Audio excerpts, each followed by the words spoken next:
Hello, नमस्कार दोस्तों। आज हम बात करेंगे इरकॉन कंपनी के स्टॉक्स के बारे में।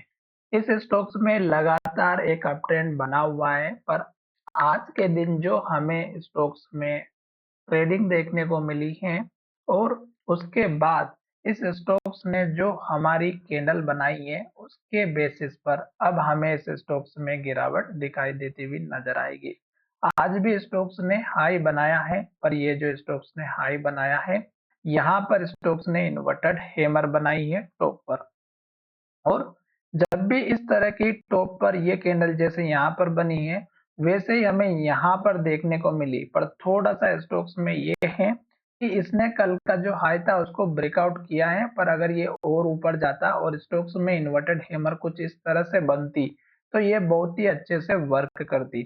फिलहाल कोई बात नहीं है, क्योंकि कल की जो क्लोजिंग थी, अगर आप देखेंगे तो यहाँ अगर आप देख रहे होंगे इस कैंडल का यहाँ पर क्लोजिंग था, और इस स्टॉक्स ने आज के दिन जो क्लोजिंग दी है वो इसी कैंडल के हाई के आसपास से हाई को टेस्ट किया, और फिर क्लोजिंग हमारी कल की जो क्लोजिंग थी उसके नीचे दी है। अब यहीं पर स्टॉक्स का पुराना भी हाई लेवल था, यहाँ पर भी हाई लेवल था, जो हमारा 334 रुपए के आसपास का है।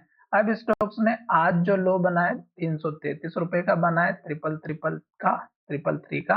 और स्टॉक्स इस लो को तोड़ करके अगर नीचे की तरफ जाता है, तो फिर स्टॉक्स का सपोर्ट वाला एरिया इस कैंडल के लो का रहेगा, जो लगभग हमारा 303 का है।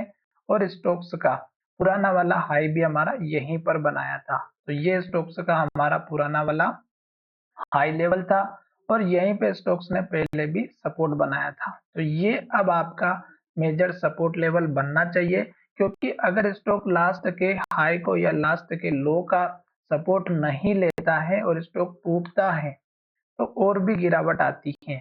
अगर आप लॉन्ग टर्म के इन्वेस्टर है, तो लास्ट में स्टॉक ने यहाँ पे लो बनाया था, और ये ही आप अगर देखेंगे तो हमारा पुराना वाला जो लो था वही स्टॉक्स ने लो बनाया, जिसे कि आप देख सकते हैं यहाँ पर आपको दिखाई दे रहा होगा ये वाला एरिया। तो यही स्टॉक्स ने सपोर्ट लिया, फिर स्टॉक ने यहाँ पे लो बनाया। अब स्टॉक्स ने लॉन्ग टर्म के इन्वेस्टर को लास्ट के लो का स्टॉप लॉस रखना चाहिए। तो यहाँ पे देखिएगा इसी कैंडल का लो, इस कैंडल का हाई, ये आपका पुराना वाला हाई बना हुआ था, तो यहीं पर स्टॉक्स ने सपोर्ट लिया इस वाली रेंज में। तो ये आपका major stop loss support level होना चाहिए लॉन्ग टर्म के लिए।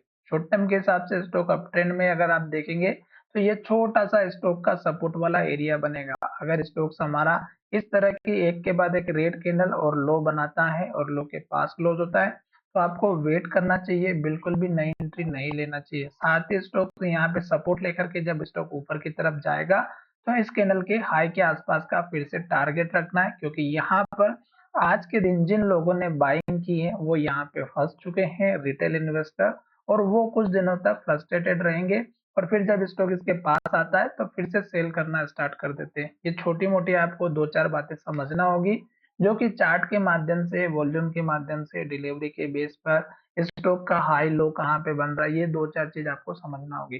तो चलिए वीडियो को ये विराम करते हैं। अगर आपको ये वीडियो अच्छा लगता है तो चैनल को जरूर सब्सक्राइब करें, और मैं यहाँ पर इस स्टॉक्स के लेवल को यहाँ पे जो है सेव कर लेता हूँ। जब भी मुझे इस स्टॉक्स में लेवल्स के बारे में पता चलेगा, तो मैं यहाँ पर इस स्टॉक्स में जो है डायरेक्ट सेव किए हुए को यहाँ पे वापस से ये कि यही लेवल मुझे दिखाई देंगे।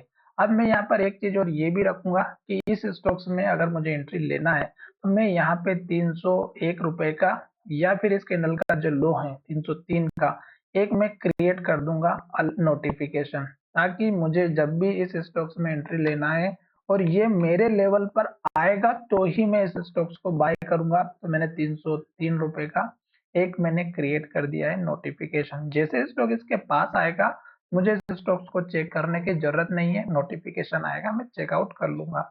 और फिर मुझे क्या लगता है कि स्टॉक यहाँ से ऊपर जाएगा या नीचे जाएगा, तो मैं उस टाइम पे उसको वॉच करता रहूंगा। तो चलिए वीडियो को विराम करते हैं। धन्यवाद।